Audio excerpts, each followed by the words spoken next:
Good evening, welcome back. It is The Face Off. Peter Kivazo with Charles Romshana and David Pulko. Charles, you're talking about those consensus, and I'm telling you, there was a time when the USSR was possibly the second, or if not the first, strongest power in the world.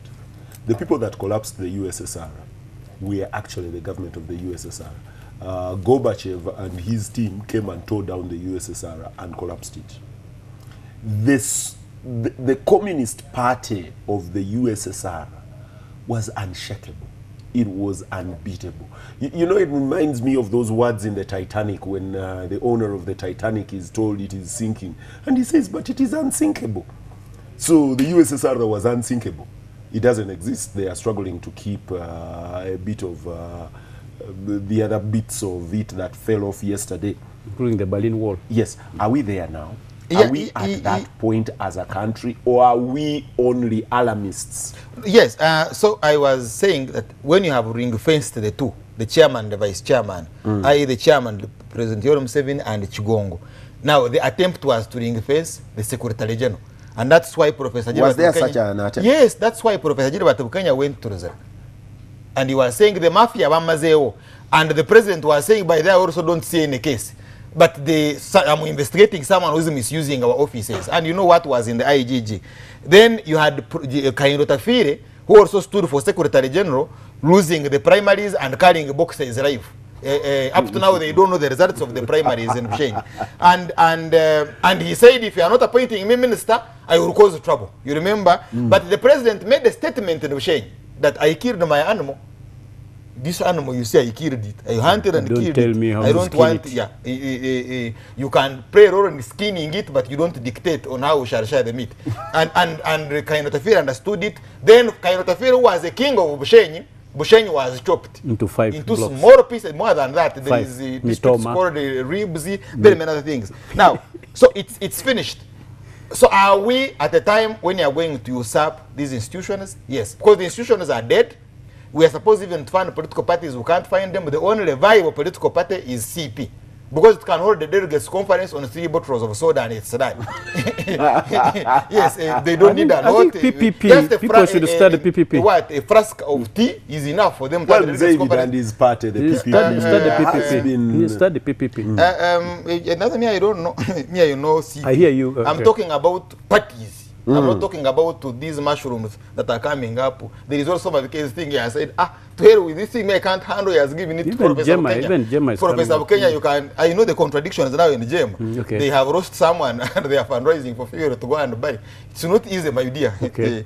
So, the Salva Kiir model says the party. Capture it. Yeah, capture it. I am the chairman, you dissolve everybody else. Says the party and capture it. And he did it. Find the country, seal it into a civil war. Well, he did it, and you know the risk. Yeah, the country is in a civil war, but he did it. And he had a neighbor to help him. I'm trying to figure out, to do my study, whether the neighbor is involved in do this. Because immediately... They were in Juba in 3 days before. Immediately before this, he caught the flu. And he's saying, okay, I'm also going to begin with my pagan moon. and he has moved on the Secretary General. Actually, the Secretary General is finished. You see, even to have a report condemning Amama Mbabazi and debating his dismissal from the Secretary General by force and even from maybe the party, to have a declaration that Amama Mbabazi cannot step in the land of NRM Ruwero is a little bit more serious. It's not something you would ever imagine. You know, the process is on. The youth have said they don't want him. They are now mobilizing resolutions from districts to finish him. There is already a Secretary General who is substantive. Honorable Rose Namayanja. No, I thought it is the minister for mobilization. Presidency. My friend, no, the presidency. Where? And to Members is doing what he did in 2 or 3 again. Yes. Rose Namayanja is the de facto Secretary General of the NRM. She's working. She's Minister of Information. Yeah, but she's now in charge as Secretary General. And Honorable Mbabazi knows it. So it's finished. We now need to look at whether we are going to take the scenario of South Sudan. So I'm now studying very critically how people are being hit, because there is some temperature which is also rising. These matters are not properly explainable, but we continue to get press releases. A tycoon has shot policemen. How? And you are even showing cash. that they were coming to extort, and he showed them, you know, it's very interesting. The tycoon is a James Bond of it's like a magnet capturing plastics. But it happens. For him, he's not scratched, not even a mosquito bite. So in other words, you can have a situation where the economy is in trouble, where the security is in trouble, and where systems are not performing at all, and then you seize the institutions. And I see that's the only way we get out of this. Because if you have to follow these institutions, they are too heavy, they need a lot of money, they cannot take decisions in time. I'll hold you there. Okay. Charles. David. Yes. In political school, I know that people teach state capture. The state can be captured at 2 or 3 fronts. One of them is the pure economic front. And a lot of democracies, or those that pretend to be democracies, actually are captured at the capitalist front. You will have a club of capitalists across America that will determine who the next American president will be. It doesn't matter whether they are Democrats or whatever. I hear you. That's state capture at the economic level. You have state capture at institutional level, where you have traditional institutions like the church and other institutions of that form, like the Jewish community, that will dictate what happens in certain avowed democracies. But you also have state capture where the military will come into the state. We had a phenomenon of that in Egypt. Egypt was that. Turkey is that. You can play around with your politics so let me come on this. You are saying here, what? Where are we at? Which form of state capture Excellent. do we have in Uganda? Excellent. Is it the democratic? Now, let's ask ourselves. I'm one of those, when I look back with a hindsight to 1987 March, when Museveni was convincing me to join his government, and I was saying no. And did you ever say no? Yes. In fact, 9 of us were appointed. In fact, Tassos Kabwejere, you can ask them. Justice Kabarebe, Katurebe, the late Bachu, and so forth. There were about 9 of us who were elected. The late Apollo Okol, Ajani, and so forth. The rest were sworn in. I disappeared to Karamoja for 2 weeks. You can ask Shalgonza, who had to look for me in Moroto after 2 weeks. And when I came with the Bishop Lomongin, to explain to the president why I think I'm the wrong person to serve in his government. Because it was too militarist for me. We shall wipe them, we shall kill them, we shall mop, we shall... How can you know, when you buildings. It was terrible. That kind of language for a president was totally unacceptable, but he turned all the 5 reasons as good reasons for me to join his government. Then I asked him one thing. If I fall in trouble for telling the truth in politics, will you protect me before this bishop? I was 26 years old. Will you protect me? That's the only request I made. And probably that's the only promise he has kept. Because I've fallen in trouble several times. But whenever he has got to understand what it was about, then he has come in and he has... because he made a promise to the bishop, not to me. And the bishop is dead. Even when they wanted to poison me the other time in 2004 in Africana Hotel, I gave him who was going to do it. Who was going to do it. And then that's where he wrote a letter and said, you know, that's when he summoned all his security people. I will not disclose what. But let's come back to this point. This is the chief. It is not the first time people have died in mysterious circumstances. Let me come back. Listen. The question is NRM a political party, or is it a military organization with political objectives? I'm reflecting. Is it a political party with a militia, with an army called UPDF? Because the centrality of the army in our politics, in cabinet, in parliament, in everything we do, even when the president is retired from the army, he still comes donning on the uniform. Elsewhere, when you retire, you only go with a ceremonial dress for functions. You don't carry again your gun. But this one, where even people who are retired are promoted, like Salem Saleh. He was a major general, and he was promoted in retirement to a full general. You can see such a scenario where generals go to study in the same school with the majors. I mean, there are incredible things that are happening in this, where you have an army within an army. So the point I'm making here is that of the state capture and state, where we are at. The people who came to say they were here for 4 years, only 4 years. only 4 years. Then I will go and keep my cows. You, Pulko, you go and teach in your university and so forth. 4 years only. It is only Ziri Twala who saw this thing in 1989 and rejected and resigned. In fact, Ziri Twala is our hero because he saw these things coming. And Mama is just seeing it now. Some of us saw it in 2003. If he's not, he's feeling it. So to the point that now you have what Museveni and Mama conflict is saying. Museveni is sending a message. When he came from New York, he said, this power, which we captured by blood, if you want to play with it, okay, go and play elsewhere. What games was Mama playing? Just a dream, a contemplation who said the message was now, jeered at him? It doesn't matter. Now, even Museveni does not say, we were elected in 2011 by this percentage. No, he says we captured it by blood. Okay, so all these elections was nothing. Why do you hate the truth? Now, which means I like it because I agree with him because he said NRM is not a normal party. It is a military party. Actually, this is a single military party dictatorship where we have a dictatorship as well as militarism fused together. There are countries in Africa which have suffered from dictatorship, but Uganda is suffering from two things: dictatorship as well as militarism. This is worse. So to the point I'm saying is that that's why they have kept tinkling.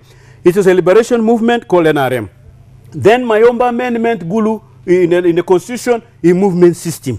Then in 2003, it is NRMO. In 2011, the O is dropped. 26. In 2011, it is dropped. The O is dropped. Even today, you don't hear O. It is NRM. So did the people elect in 2011? Did we elect NRM, the guerrilla outfit? Did we elect the NRM, the political system? Did we elect the NRM, the political organization, No, they elected NRM. So now there was impersonation by NRM instead of using their real name for which they have been registered. And the registrar of parties is silent. The Electoral Commission is silent. So in the last election, even Museveni's was put the last in the ballot paper, not following alphabetical order. No, they followed the alphabet. No, come on, Chief. Come on, Chief. If you followed the alphabetical order and the way his name was named, he would not have been at the bottom. So, and that's the Electoral Commission for you, the Chigundu one. No, they started with Yowe, which was a Y. I hear you. Who was the last? So, let me come back to this point. It has been captured to the point that this military outfit, which had political objectives, has now tested the power and has lined their pockets. And they want the song to continue. Do you want another rap? Yes, Sebo. Because they don't want the eating to be interrupted. David, and using examples from elsewhere, the sense of state capture, like in Turkey, where you have the military, they're really behind the curtain. The same as in Egypt. You will have quasi or pseudo-democratic tendencies, and they will elect leaderships and do that. They do not interfere with the running of the state directly. Let me illustrate to you. If that is happening here, let me illustrate to you. If the military is still behind the curtain, what have they done wrong to you? You can still run your parties. Listen. Because if you cannot even organize a rally, even to recruit members, you must get permission from where? You know But David, you haven't even recruited them in a door-to-door as a political party. You haven't approached my Nigeria. You've seen our leaders in Uganda House, just in the floor, just in the veranda of Uganda House, being tear gas. You're just holding a meeting, sat there, sprayed with pink water. Where have you been looking at? WBS has captured these things. Don't behave like you are not in Uganda. Didn't you see this? Our leaders sat down on the floor in front of their own party headquarters and sprayed with pink water. What crime have you committed? By just now, let me come back to this point that Museveni has created an army within an army. The PGBization of our army, meaning those who have served as his personal escorts, like Kale Kaihura, military assistant, like Chanda, his chief escort, Rubana, that man now is the chief of general staff, who was just promoted 3 times within 1 year to a colonel, salute, Brigadier Gulu, Major General, Chief of General Staff, Rusoke, go to where? Juba. Now, when you look at Aronda and IO in PPU, Presidential Protection Unit, so you tell me kindly whether it is Mujira, whether it is who. So it means the personal escorts of the president who owe allegiance to the individual. All the army of I this hear country ought to owe, they owe allegiance to the chief executive of the country. Armies must first owe their allegiance to the country. Yes. Second, to the army. Third, to the government, whoever is ruling the country. Third. But here, our democracy is standing all upside down on its head. I'll hold you there. Their allegiance is to the individual, second to the army, third to the country. Where are we? The notions of state capture are actually not all evil. The form of democracy in Turkey has managed to keep that country as one of the fastest developing economies around the world, in spite of the known state capture by the military. The military will keep behind the curtain and ensure stability. They stabilize the ship. So what is wrong with having that nature of military in Uganda, where military will monitor your railway, where military will monitor your identity cards, they will monitor your agriculture, but they will not come to kick you in your elections, leave you do your elections, and ensure if you are talking about stability. If you are talking about transition, the President Museveni defines it. He defines it with stability. Yes. In case he was to fall dead, God forbid, would the country remain stable? Yes, remain stable in whose hands? So you have General Sareh here, and we have Brigadier who was there. And they established with their institutions. And then the process to have a president would be in place. So that's there. In other words, the army can play a role in stabilizing the country to ensure a transition. Whether it would be the other Democrats you're talking about, that would be a different matter. But it has a role to play. In Egypt, it has been the leadership has been overthrown, but the army accepted and they led that transition and later on staged the counter coup against the population. It's a military party. Against the population. And now they've stabilized the country. You may have problems with their politics, but as a country, it is stable. The same is true with Pakistan. The military in Pakistan is too powerful, more powerful than the political organizations, and it has ensured the stability of Pakistan. So is India and many more other countries. So I think you're unfair on India. India may not be. Turkey, yes. India. No, they have a lot of challenges. You don't know what they are going through to survive Pakistan, and then because they have broken, they have had many of their constituent parts break off. Pakistan, Bangladesh, I think, to mention but a few. Now, in the case of Uganda, you are having that being institutionalized. Now, the military is in control of internal affairs completely, from the ministry level, from up to the level of the ministry, i.e. the minister, and then you have the Inspector General of Police, and it's going downwards. So they are in control of police. They are now taking over agriculture, and of course they are tempted at industry, the rural industries, and now they also want to go into infrastructure. You can see they are the ones who put up this Corolla Stadium. They are developing those capabilities. They are going into railway. Then they will be into roads. And none of those are criminal activities. No. I'm trying to show you how they are taking control of the but when they interfere with the electoral process, they are taking control of the state, because I am trying to avoid that negative energy. That as a country, then they would be stable. But now the problem is how they are constructing it.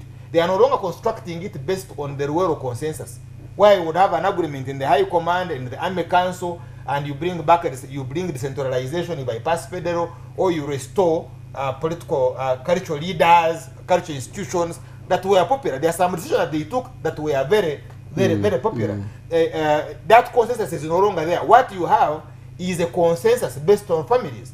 And these families are beginning to have contradictions. Yes, you are now having the former Mama Baba's Jacqueline family, Mama Baba's Jacqueline Nina family, and you now have the emergence of Ndugurugunda, Nkwame, Axis, and so now then you go to the economy. The economy is now based mainly on infrastructure. That's where a lot of money is going, and the railway now from 2 billion to 60 billion to $8 billion, now to 11 billion, and by tomorrow morning it will be around $20 billion. More than half of the entire GDP of Uganda is on the economy alone. The railway. The railway is on the railway alone. And do you know how much money is made on that? So you will have descendants of some of those families with billions and billions and billions of money In kickbacks. backed by the military. So they are in control, therefore, of the politics. Because the moment you are in control of the only problem that they have that they didn't start from Jigas, they didn't read from Todova. That's why they are, you know, Todova. This small, not candle. From paraffin, they didn't walk on the barefoot. They didn't sleep on mats. They were never eaten by Buguguna. They were never eaten by rats. They don't know that life. So there will be an uprising against them, and it would be so devastating because they have not built institutions. Where the families have usurped state power, like in Kenya, they have institutions. Without even the political organizations, the military and the intelligence can hold the country together. But here, they have not built institutions because they are building institutions now on the families. Loyalties, family loyalties. Yeah, it's no longer on the consensus of the high command, it's now on the family. And it's not sustainable. So what should worry us most is that, you know, these cheatators, the Chiboko squad. What this lady called them rumpenes.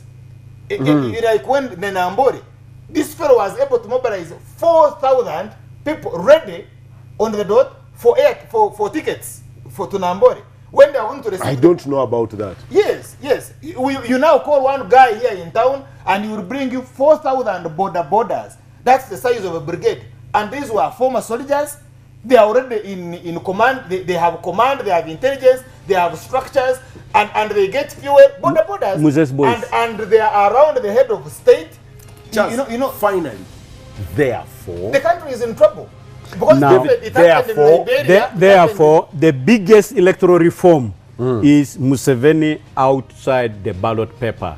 He has had all his years. That would be anarchy. No. First of all, 2, a national consensus to agree on how we move forward. Who would lead that? Now, once Museveni accepts to play that role, for example, to say, I'm not going to contest, but I will be the father of the nation and run that. You're seeking for the magnanimity of your opponent.